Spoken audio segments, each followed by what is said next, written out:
sheekadu waxay ku bilaabmaysaa mid ka mid ah jilayaasha filimka oo lagu magacaabo Jifar oo ah wiil Colombian ah oo ka raadinaya haraaga abeesooyinka deegaanka khatarta badan ee loo yaqaan Lanas. Wuxuu ku siganayaa inuu la dhinto cabsi kadib markii uu saaxiibkii oo lagu magacaabo Diego uu si lama filaan ah gadaal uga yimaado. Jifar iyo Diego labadoodu waxay caado u lahaayeen waxyaabo iska yaryar oo sharci darro ah sida xatooyada iyo khiyaameynta dalxiisayaasha. Maalin maalmaha ka mid ah Diego wuxuu go'aansaday inay ganacsigooda horumariyaan iyagoo aad ugu waalan qiimaha sare ee makhaarka abeesooyinka. Jifar wuxuu ka qoomeynayaa inuu ku raacay ra'yiga Diegona wuxuu danaynayaa kaliya faa'iidada. Wuxuu saaxiibkii ku qancinayaa inuusan cabsan inta uu isagu garab taagan yahay. Iyagoo iska wata sheekadoodii waxay maqlayaan dhawaaq agtooda ahaa. Jifar wuxuu go'aansanayaa inuu safarka isaga tago isagoon ka fikirin inuu keligii gudbi karo keynta. Si kastaba ha ahaatee wuxuu sii watay socodkiisii isagoo fiirinaya markastaba hareeraha. Balse nasiib darro wuxuu lugaha la gelayaa dhooqo. Wuxuuna isku dayayaa inuu lugaha kala baxo dhooqada laakiin waa u dhacayaa. Markuu dhulka ku dhaco waxa uu bilaabayaa qaylo kadib markii uu arko qof cusub oo halkaa lagu cunay. Intaa kadib filimku wuxuu isku rogayaa lamaane lagu magacaabo Josh iyo Sofia.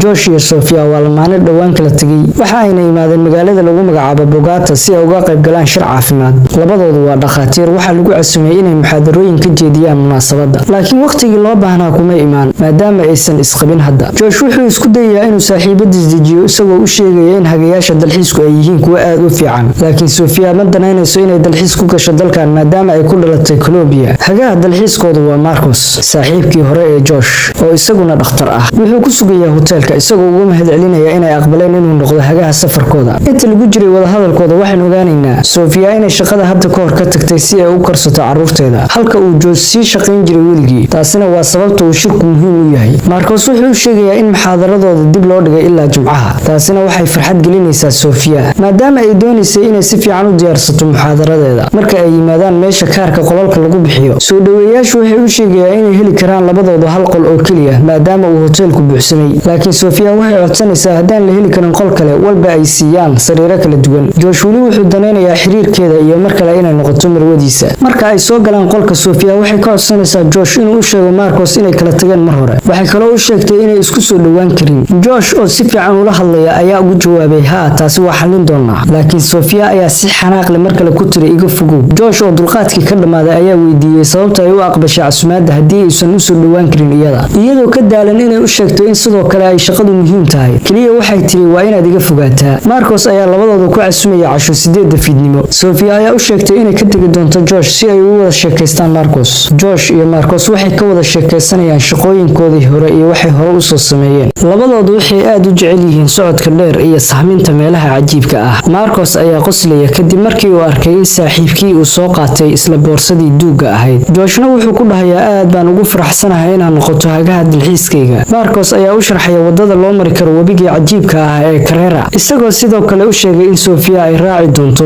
Laakiin Sofia waa ay diidaysaa maadaama ay rabto inay muxaadaradeeda si fiican u diyaarsato. Waxa ayna aadaysaa qolkeeda. Intaa kadib Marcos wuxuu la yaabayaa sababta ay Sofia ay u xirxiran tahay, yacni ay u xanaaqsan tahay. Waxa uuna wax ka weydiinayaa Josh ayaa u sheegaya in dhawaan ay kala tageen isaga iyo Sofia. Subaxii markii la gaaro, Sofia waxay ku fikiraysaa inay ka qayb gasho socodka keynta maadaama ay waa hore ugu dambeysay inay tagto meelaha cajiibka ah. Waxa ayna arkaysaa Josh oo diyaarinaya sidii uu soo jeedin lahaa khudbadda. Waxa ayna ka dalbanaysaa inay israacaan. Intaa kadib wuxuu u sheegayaa inuusan bixi doonin isagu. Laakiin Sofia waxay go'aansanaysaa inay kaligeed tagi doonto. Inkastoo uu Josh si qarsoodi ah ugu faraxsan yahay inay Sofia aqbashay inay israacaan, waa uuna soo raacayaa. Intaa kadib marka ay joogaan hoolka, waxa ay la hadlayaan ninka daabulaya dalxiisayaasha oo lagu magacaabo Bedri. Waxa uuna tusayaa jidka loo mari karo wadada ay doonayaan. Laakiin Josh wuxuu khariirada ka arkayaa wado gaaban oo ay u mari karaan meesha ay doonayaan. Bedri ayaa uga digaya inay maraan wadadaas khatarta ah ee loo yaqaan Los Arenas oo ay ku badan yihiin abeesooyinka. Labadoodu midna kama baqan sharaxaadda Bedri. Josh wuxuu faalo ka bixinayaa inuu yahay khabiir dhanka socodka ah. Laakiin Sofia weligeed ma ay tegin meel abeesooyin ay ku badan yihiin. Bedri ayaa mar kale u sheegaya in deegaanku uu isbedelay xitaa ay dhooqooyin ay ku dhici karaan. Dhulkana uu la dumi karo haddii ay maraan wadadaas. Josh kaliya wuxuu ka baqayaa inuu garan waayo gaari wadista maadaama ay waa hore ugu dambeysay inuu gaari wado. Laakiin Sofia waxaa ka muuqata cabsi ay ka qabto abeesooyinka. Josh iyo Sofia markii ay ka baxaan hoolka, nin kale oo tuuga oo lagu magacaabo Diego ayaa ka daba istaagay oo doonaya inuu dhibaateeyo. Si kastaba ha ahaatee, Josh iyo Sofia waxay sii wataan socodkoodii safar. Markii ay joojiyeen gaarigooda meeshii loo baahnaa, waxa ay hore u sii galeen keenta. Intii ay sii socdeen, Josh wuxuu bilaabayaa inuu u neefsado socdo si dhib badan, laakiin Sofia waxay ku kalsoon tahay inuu khabiir yahay oo aysan waxba dhici doonin. Josh tamartiisii ayaa sii yaraanaysa halkii kiiloomitirba midka ka dambeeya, laakiin Sofia waxay muujinaysaa caafimaad jireed iyadoo si firfircoon u soconaysa ilaa ay Josh ka fogaatay.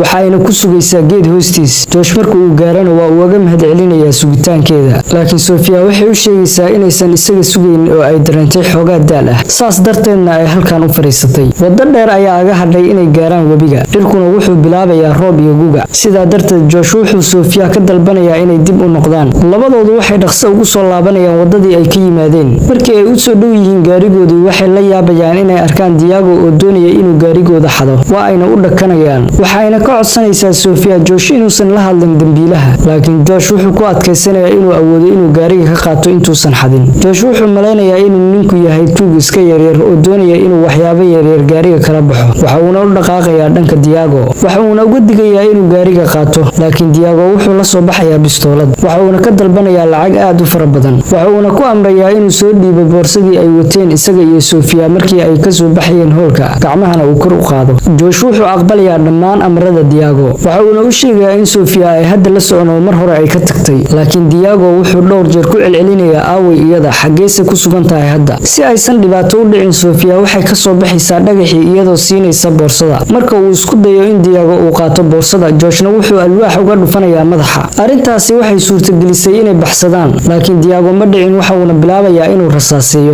waxa uuna ka soo dabagelayaa keynta. gugaca iyo roobkuna aad buu u sii xoogeysanayaa. Sofia waxay joojinaysaa orodka kadib markay aragto calaamad muujinaysa in waddadani tahay dhanka Los Arenas. waxa ayna soo jeedinaysaa ra'yi halis ah, kaasoo ah inay maraan waddada halista ah ee Los Arenas si uu tuugu uga haro. Josh waa uu ka diidayaa midaas. Sofiana waxa ay ku qaylinaysaa Josh, waxayna keligeed ku cararaysaa waddada Los Arenas, halka Josh uu weli taagan yahay meeshiisii isagoo ka fikiraya khatarta ka dhalan karta hadday waddadaas maraan. Sofiana waxay madaxa ku dhufanaysaa dhagax weyn, wayna miyir beelaysaa. markii ay soo toostay waxay dareemaysaa wareer, waxa ayna u yeeraysaa Josh, laakiin cidna uma jawaabayso. roobkuna weli si xoog leh ayuu u da'ayaa, mana garanayso jihada ay waddada ka jirto. iyadoo madaxa haysato waxay bilowday inay si macno la'aan ugu socoto geedaha. intaa kadib waxay si lama filaan ugu dhacaysaa god weyn oo ay ka buuxdo dhoobo. waa ayna argagaxaysaa, waxayna garowsanaysaa inaysan ka bixi karin dhoobadan. dhoobadu aad bay u adag tahay oo lagama bixi karo. Joshna wuxuu weli raad joogaa iyada, waxa uuna maqlayaa qayladeeda, waxa uuna u soo ordayaa dhankeeda si uu u caawiyo. markuu uu ogaado in khatartu aad u daran tahay, waxa uu u dhowaanayaa inuu isaguna ku dhaco dhooqada. iyaduna waxay uga digaysaa inuu isaguna ku dhaco dhoobada. waxa uuna isku dayayaa inuu usha ku soo saaro, laakiin ushu waxay ahayd mid aad u jilicsan, taasoo sare u qaaday qayladeeda iyo walaaceeda. laakiin Josh wuxuu ka baryayaa inay isdejiso oo wax waliba ay caadi noqon doonaan. xaaladuna aad bay u sii xumaanaysaa. Sofia waxay bilaabaysaa inay dhoobada quusto ilaa ay gabi ahaanba qarsoonto. Joshna wuxuu noqonayaa mid argagaxsan, waxa uuna go'aansanayaa inuu ku boodo dhoobada si uu u badbaadiyo isagoo dadaal badan sameynaya. waxa uuna ku guuleysanayaa inuu kor u soo jiido ilaa madaxa uu bannaanka u soo saaro. hadda waxay dareemaysaa nafis. Joshna waxay u qiraysaa inuu yahay geesi, waxa uuna u sheegayaa in loo baahan yahay inay isdejiyaan, dhoobaduna aysan ahayn dhoobo caadi ah oo ay ka bixi karaan. dhanka kale Marcos wuxuu ka imaanayaa shaqadiisii, waxa uuna garaacayaa albaabka labada lamaane, laakiin cidna uma jawaabayso. taasi waa uu la yaabayaa maadaama uu ballan la lahaa Josh galabtan. waxa uuna ku laabanayaa qolkiisii, waxa uuna arkayaa fariin ay aga tageen oo ahayd inay kansaleen kulankoodii. waxa uuna u sheegayaa in uu Josh fasax dalxiis u raacay Sofia, ayna wada aadeen webiga oo ay soo noqon doonaan habeen dambe. Marcos waxa uu dareemay farxad isagoo malaynaya in Josh iyo Sofia ay dib u midoobeen, mana oga in saaxiibkiis uu ku dhow yahay inuu dhoobadaas ku dhinto. halka uu Josh u sheegayo Sofia inay joojiyaan dhaqdhaqaaqa haddii kale ay quusi doonaan dhoobada, waxa ayna halkaas sii joogi karaan waqti dheer haddii aysan dhaqdhaqaaqin. Sofia waxay weydiinaysaa inuu garanayo qaab kale oo looga bixi karo dhoobadan, laakiin Josh ayaa ku jawaabaya ma garanayo qaab kale oo looga bixi karo dhoobadan. intaa kadib Sofia waxay arkaysaa ukun weyn oo u muuqata inay shimbir ka soo dhacday. waxay soo jeedinaysaa fikrad ah inay isku fidiso dhoobada oo dhan si miisaankeedu u noqdo mid dhammaystiran, iyadoo ka tixraacaysa sida ukunta oo kale. Josh wuxuu ku dhahayaa tan ma shaqaynayso, laakiin iyadu waxay ku adkaysanaysaa inay sameeyaan. labadoodu waxay bilaabayaan inay dhoobada ku riixaan xoogooda, laakiin wax faa'iido ah kamay keenin. waxayna bilowday inay ka walwasho, waxa ayna Josh ka codsanaysaa inuu ka caawiyo soo bixinta shaygaas. marka ay bannaanka u soo bixiyaan, wuxuu noqonayaa wejigii Jifar. waa ayna argagaxayaan kadib markay ogaadaan sababta uu u dhintay inay ahayd gaajo. waxa ayna ka qoomameynayaa inay wadadan soo maraan. intaa kadib Josh wuxuu dhoobada ka soo bixinayaa alaabtii meydka oo ay ku jiraan agab anfici kara iyo hub ay isku difaaci karaan. Sofia waxay weydiinaysaa sababta keentay in ninkani halkan uu imaado, laakiin Josh wuxuu ugu jawaabayaa inay fiican tahay inaysan ogaanin, waxayna dib ugu celinayaan dhoobadii. Qoriga kaliya waxaa ku jira 2 mir oo xabad ah. Josh wuxuu adkeysan leeyahay dhibaatada, sidaa darteed wuxuu go'aansanayaa inuu dhagax ku tuuro xarig si ay uga baxaan dhibaatadan. Waxayna googoonayaan xargaha boorsada ilaa ay ka sameeyaan xarig dheer. Intaa kadib waxaa la arkayaa inuu meesha ku yaalo buul quraanjo oo ay degan tahay, taasoo dhib u geysan karta. Dhanka kale Marcos wuxuu ku howlan yahay qolkii hoteelka iyo raadinta saaxiibkiis, halka tuugii Diago ahaa ku soo laabtay hoteelka. Waxa uuna u tagayaa Pedri si uu ula hadlo. Marcos markii uu arkay boorsadii saaxiibkiis waxa uu aadayaa xaggiisa si uu ula hadlo, isagoo raba inuu ogaado halka uu boorsada ka keenay. Markii uu arkay falcelinta shakiga leh ee Diago, Marcos wuxuu bilaabayaa inuu ku eedeeyo ninkaas inuu waxyeeleeyay saaxiibkiis Josh iyo lamaanihiisii Sofia.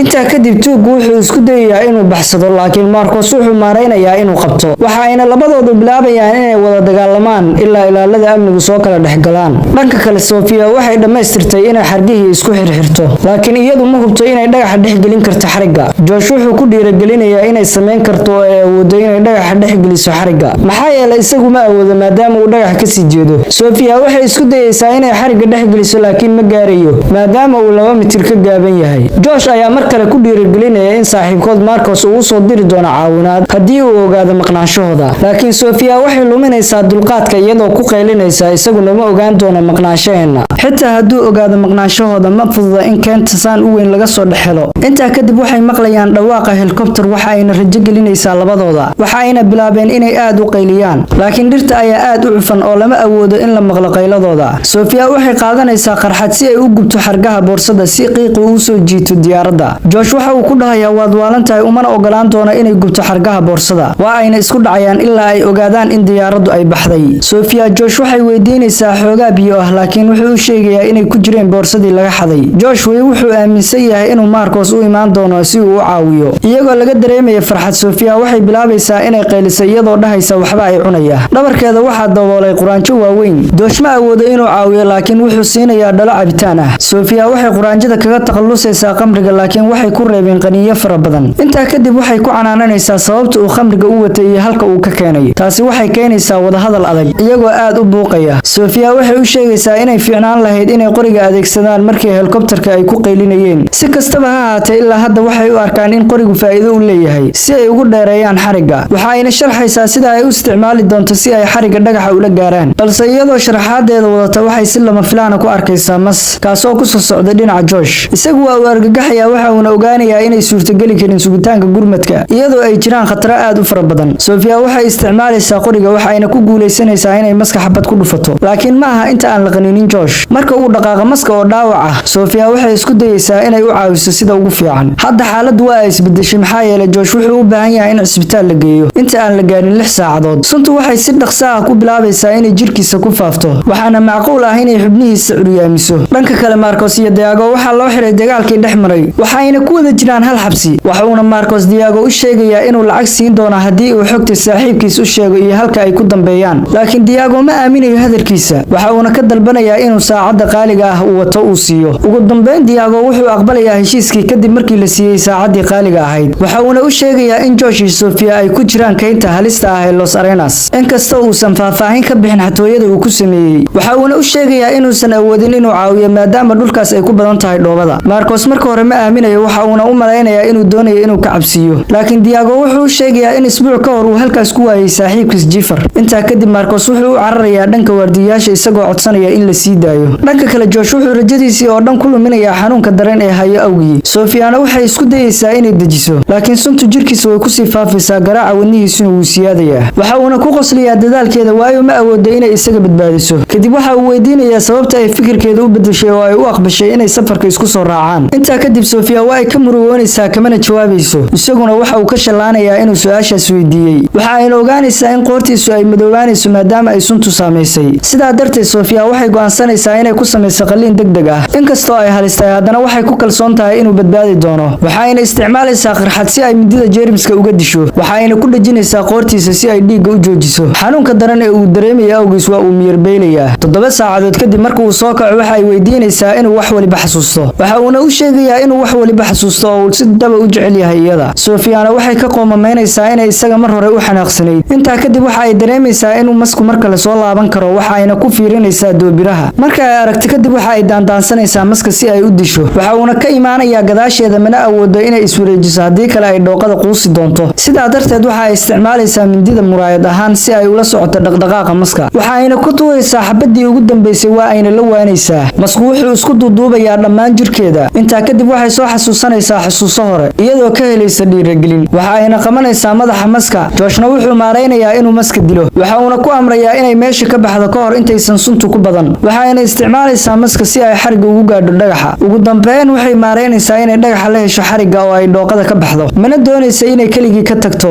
oo waxa ay isku dayaysaa inay caawiso laakiin waxay ka cabsanaysaa inay mar kale ku dhacdo dhiiqada waxa ayna bilaabaysaa inay socoto weliba iyadoo wareersan oo aanan aqoonin meesha ay wadada ka jirto marka habeenkii la gaarana waxaa jirkeeda dhammaan ku fidaya suntii waxa ayna ku dhacaysaa dhulka iyadoo ka muuqata niyad jab laakiin waxa indhaheeda qabanaya nalalka ambalaasta waxa ayna maqlaysaa Marcos oo magaceeda ugu yeerayo waxaana halkaas ku daryeelayo shaqaalihii waxa ayna ka quusatay inay mar kale arki doonto Josh laakiin Marcos ayaa ka soo baxay keenta isagoo Josh ku wada sariir inkastoo ay aad u faraxsan tahay haddana aad uma damaashaadi karto oo yacni uma qosli karto filimkuna intaas ayuu ku dhamaanayaa fadlan intaan haddaad nala soo gaadhin nagu soo biir oo subscribe noo saar channelkeena